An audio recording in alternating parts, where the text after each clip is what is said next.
تو اب صرف بیوی ہی کا آپشن رہ گیا ہے. فَإِنَّهُمْ غَيْرُ مَلُومِينَ، فرمایا یہ لوگ قابل ملامت نہیں ہیں.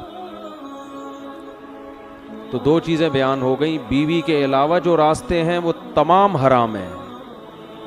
اس میں ہینڈ پریکٹس بھی آ گئی ہے، اس میں متع کرنا بھی آ گیا ہے. جو 2 گھنٹے کی شادیاں ہوتی ہیں، 1 ہفتے کی متع ہوتا ہے نا، یہ بھی حرام ہے اسی کے تحت، کیونکہ اس کو بیوی نہیں کہتے جس سے انسان متع کرتا ہے. تو اللہ نے صرف زوجہ کے لفظ کو مستثنیٰ کیا ہے، بیوی. اور اس میں زنا بھی آ گیا، اس میں بدفعلی بھی آ گئی لڑکوں سے. یہ تمام چیزیں اس آیت کے تحت داخل ہو گئی. تو صرف ایک طریقہ ہے آپ کے پاس، وہ کیا ہے؟ آپ نکاح کر کے اپنی زوجہ سے اپنی خواہش پوری کریں، اس کے علاوہ کوئی راستہ نہیں ہے. ایک بات تو یہ پتہ چلی.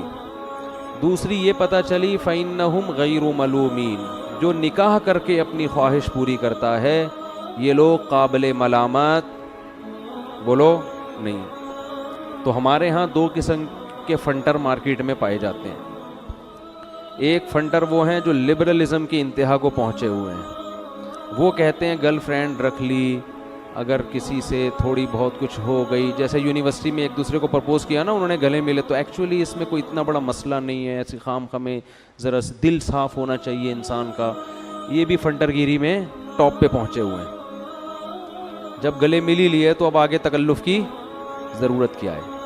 یہ تو گلے تو شادی اسی لیے تو کی جاتی ہے کہ انسان اس کے قریب جا سکے. جب گرل فرینڈ کے اتنا قریب پہنچ ہی گئے اور گورے اور آگے نکل گئے، وہ اتنے ایڈوانس ہو گئے، ان کے ہاں بچے پہلے پیدا ہو رہے ہیں، شادیاں بعد میں ہو رہی ہیں، تو وہ انڈرسٹینڈنگ کے چکر میں نا. تو یہ بھی فنٹر ہیں. دوسرے فنٹر وہ ہیں جو خام خواہ کے صوفی بنے ہوئے ہیں، خام خواہ کے ضرورت سے زیادہ نیک بننے کی کوشش کرتے ہیں. ان کو لوگوں کی بلکہ مولویوں کی شادیوں پہ بہت اعتراض ہوتا ہے ان کو، کیونکہ اس فیلڈ میں زیادہ آگے کون ہے؟ مولانا ٹائپ کے لوگ ہی ہیں. عام لوگ تو ڈر رہے ہوتے ہیں نا، وہ تو شادی بھی لیٹ کرتے ہیں، پھر کرتے بھی ہے کہ. تو اللہ نے بیوی کے ذریعے، چاہے پہلی بیوی ہو، دوسری ہو، تیسری ہو، چوتھی ہو، جب تک وہ بیوی میں کی فہرست میں 5ویں پھر بیوی نہیں ہو سکتی، اس سے نکاح ہوتا ہی نہیں ہے اسلام میں. سمجھتے ہو کہ نہیں سمجھتے؟ وہ بیوی کے لفظ اس پہ صادق ہی نہیں آتا نا. جیسے کوئی عورت عدت میں ہو اور وہ کہیں اور شادی کر لے، ایسے بھی کیسز آ رہے ہیں. طلاق ہوئی، ابھی عدت پوری نہیں ہوئی ہے، کہیں اور شادی کر لی، تو جہاں وہ شادی کرے گی تو وہ شادی اسلام میں منعقد ہی نہیں ہوگی، تو وہ اس کی بیوی بنے گی ہی نہیں، زنا ہی ہوگا وہ. تو اسلام نے بھی کچھ شرطیں بتائی ہیں نا. تو 4 اگر کسی کی موجود ہیں تو وہ 5ویں کرے گا تو وہ 5ویں ہوگی نہیں، وہ بیوی کہلائے گی نہیں.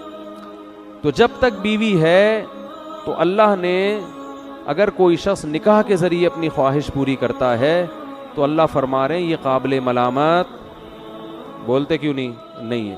تو اس معاملے میں بھی فنٹر بننے کی کوشش نہ کیا، خود سے فیصلہ نہ کیا کریں ابے وہ یہ کیا کر رہا ہے، ابے اس کو دیکھو کیا ہو گیا. اچھا، اس میں بھی بہت سے، جلدی سے یہ کر کے، میرا آج یہ ٹاپک نہیں ہے، بہت اہم ہے، مضامین ہے آگے. ایک فنٹر گیری اس میں یہ بھی ہوتی ہے کہ چلو بیوی کرنی تھی تو خوبصورت لڑکی کیوں تلاش کی ہے. اس پہ بھی لوگوں کو کیا ہوتا ہے، پیٹ میں مروڑ، کہ چلو کسی نے شادی کرنی ہی تھی تو خوبصورت سے، کم عمر سے کیوں کی. اس میں تکلیف اس کو ہونی چاہیے جس کو پیغام نکاح بھیجا ہے کہ آپ کی عمر زیادہ، بڑھاپا آپ پہ آ رہا ہے، بال آپ کے سفید ہو گئے، تو آپ کو میرے لیے پیغام بھیجتے ہوئے شرم نہیں آتی؟ اس کو تکلیف ہونی چاہیے نا، جو 17 سال کی، 16 سال کی، 18 سال کی ہے. اگر اس کو تکلیف نہیں ہو رہی ہے یا اس کے ابا کو نہیں ہو رہی ہے، تو پھر اگر محلے والوں کو تکلیف ہو رہی ہے تو یہ محلے والوں، وہ کیڑے والا لطیفہ سن لے میرا. وہ جو درخت سے گرا تھا نا بندہ، سمجھ میں آ رہی ہے بات؟ یہ درخت سے گرنا تھا. ابھی آج ایک کیس سامنے آیا کہ ایک بڑی عمر کے صاحب تھے، ان بڑے مالدار تھے، تو انہوں نے شادی کی کم عمر خوبصورت لڑکی سے. لڑکی بھی خوش ہے، پیسہ بہت تھا ان کے پاس. اب وہ جہازوں میں لڑکی نا، دوسرے ملکوں میں، وہ صاحب کہیں یورپ میں رہتے ہیں، کوئی سمجھے گا نہیں کس کی بات ہو رہی ہے، کیونکہ اب ظاہر ہے یورپ میں تو درجنوں صاحب رہتے ہیں نا. بعض لوگ کہتے ہیں آپ نے ہمارا قصہ سنا دیا، تو کسی کو کیا پتا بھائی میں کس کا قصہ سنا رہا ہوں، ایسے تو بہت لوگ ہیں. تو یورپ میں رہتے ہیں، وہ بیگم کے بہت مزے ہو گئے، بنگلے شنگلے بنا کے دے دیے اس کو، وہ غریب لڑکی. اب لوگ اعتراض کر رہے ہیں کہ یہ دیکھو اتنی عمر کا ہو کے اتنی کم عمر سے شادی کی ہے. تو جس سے شادی کی ہے وہ خوش ہے ٹھیک ہے، وہ کیا ہے، خیر بلے بلے ہو گئی اور کیا چاہیے. اس کے کزنوں میں ایک سے ایک ہینڈسم پڑا ہوا ہے لیکن جیب میں روکڑا نہیں ہے ان کے. تو اس نے کہا بھائی پرانا ہو جیب میں روکڑا ہو یہ نئے سے, یہ ہر ایک کی اپنی تھنکنگ ہوتی ہے. بعضوں کو یہ نہیں ہوتا, بعض کہتے ہیں غریب ہونا چاہیے لیکن جوان آدمی ہونا چاہیے. تو یہ اللہ نے اس کو چوائس دی ہے کہ بھائی وہ خود فیصلہ کرے.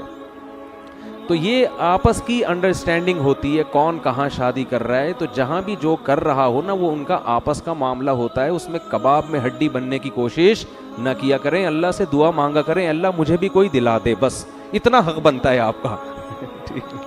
اس سے زیادہ آپ کو تکلیف ہوگی تو یہ آپ کی اپنی ٹینشن ہے, حسد ہے آپ کو, خام خواہ میں گھلیں گے اور ٹینشن کے علاوہ کچھ بھی حاصل نہیں ہوگا. ہاں کسی بڑی عمر کے آدمی نے کسی خوبصورت یا کم عمر لڑکی کو بے وقوف بنا کے شادی کی ہے تو پھر اس پہ اعتراض بنتا ہے. بعض دفعہ ایسا بھی ہوتا ہے, ایسے کیسز آئے ہیں کالے کولے لگا کے بندہ جوان بن کے چلا گیا, بعد میں پتہ چلا یہ تو سارا حلیہ ہی بگڑا ہوا اس آدمی کا, شناختی کارڈ میں عمر چھپا رہا ہے اپنی, جھوٹ بول, وہ تو پھر دھوکہ ہے نا. یا لڑکی کی مرضی کے بغیر اس کو زبردستی باپ نے اس کی شادی کر دی. بعض علاقوں میں ایسا ہوتا ہے کہ لڑکی کم عمر ہوتی ہے, باپ بڈھے لوگوں سے اپنی کم عمر بچی کی پیسوں کی لالچ میں شادی کر دیتا ہے, تو یہ بھی حرام ہے, ناجائز ہے. سمجھتے ہو؟ اس پہ آواز اٹھنی چاہیے.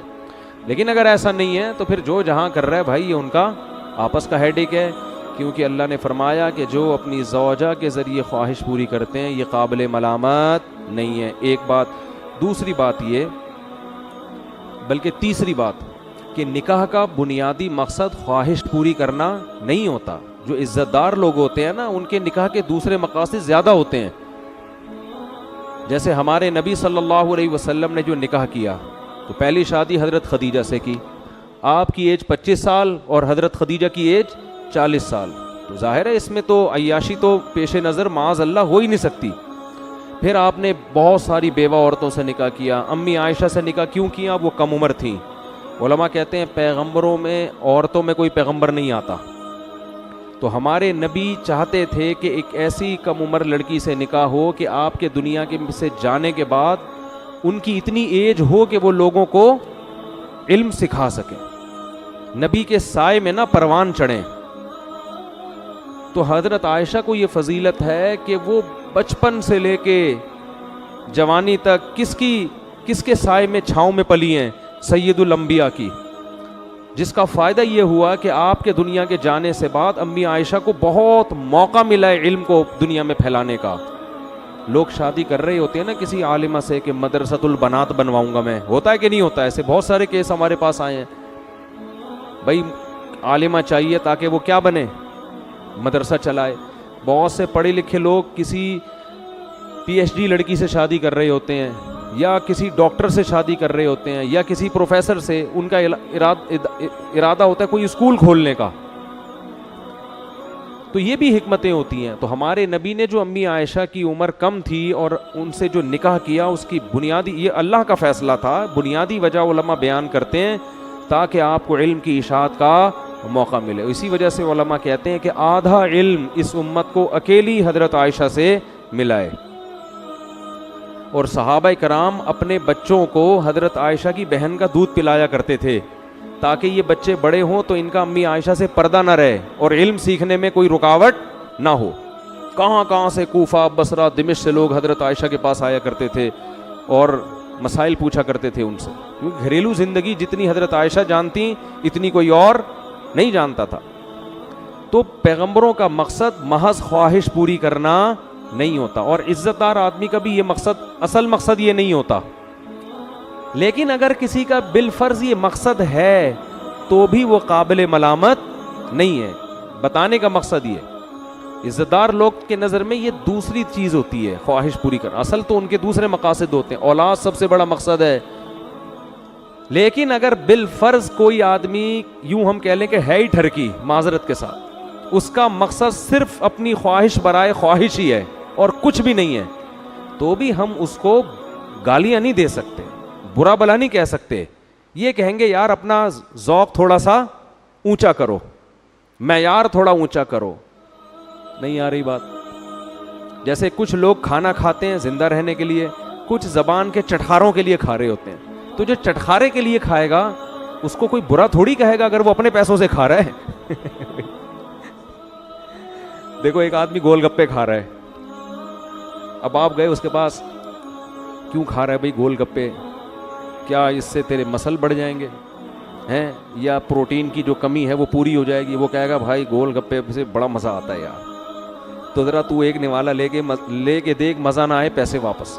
وہ چٹخارے لے کے کھا رہا ہے, آپ کہہ رہے ہو ہیں دنیا کا عاشق شہوت پرست انسان, شرم نہیں آتی تجھے, چٹخارے لینے کے لیے گول گپے کھا رہا ہے, ناک بہری ہے تیری, آنکھوں سے پانی نکل رہا ہے, اور منہ کا حال دیکھ اپنا جا کے, اور گالیاں دینا شروع کر دی آپ نے. تو وہ جواب میں کیا کہے گا؟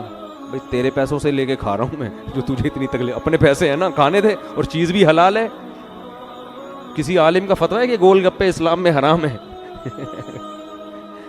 تو ہاں جو عزت دار لوگ ہیں وہ گول گپے عام طور پہ نہیں کھاتے. وہ کہتے ہیں وہ ایسی چیز کھاؤ جس میں صحت ہو, شہد کھاؤ, زیتون کھاؤ, گوشت کھاؤ, دودھ پیو, لذت خود بخود حاصل ہوگی اس میں, لیکن صحت بھی بنے گی. گول گپے کھاؤ گے تھوڑے دنوں میں گول گپا ہی بن جاؤ گے. تو تھوڑی بہت ہلکا پھلکا سمجھایا تو جا سکتا ہے, لیکن قابل ملامت نہیں, حلال چیز ہے, حلال چیز ہے. تو ایسے ہی نکاح کا بنیادی مقصد محض خواہش پوری کرنا نہیں ہوتا. یہ بڑے باذوق لوگوں کا یہ مقصد, یعنی باذوق سے مراد جن کا جو اونچے ذوق کے لوگ ہیں, جو دنیا میں کچھ کام کرنا چاہتے ہیں. لیکن اگر کسی کا مقصد صرف خواہش پوری کرنا ہے تو بھی وہ قابل ملامت نہیں ہے, جیسے کہ قرآن میں اس آیت میں اللہ نے بتا دیا.